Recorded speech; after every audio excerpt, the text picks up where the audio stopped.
This tank had been stolen from a local military base by a man with previous military training. No one knows for sure what he was trying to do, but the theory is that he was heading for government buildings in downtown San Diego. The scary part was that it was obvious that the suspect was familiar with the tank. We immediately got information that there were no munitions in the tank. However, if he could get to the tank, get the tank out, there was no reason to believe that he couldn't get a large shell into the cannon of the tank. In those films, you see all the vehicles behind, which are all police vehicles, keeping the public at a safe distance. If he had brought a shell into that tank, which would be quite possible, and fired that, it would have cleared 163 in the northbound lanes for many miles. There's a tank in my street. It drove through it. I mean, it demolished it.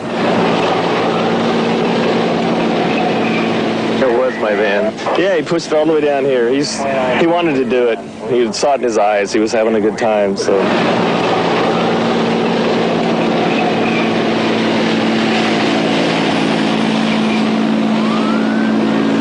How could anybody just walk into an armory and steal a tank? When he got to the tank, it appears they took some pry bars and broke some of the locks on 2 other tanks before he got to this one.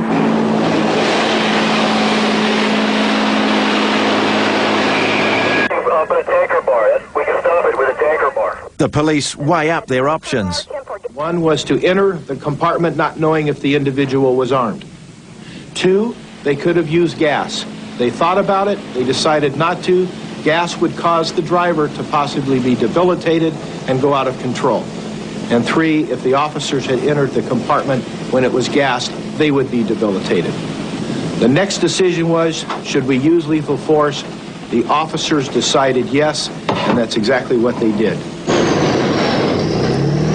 The officer somehow got the hatch open and ordered the driver to stop. They were afraid that he would get the tank off the barrier at any moment. He resisted and was shot dead.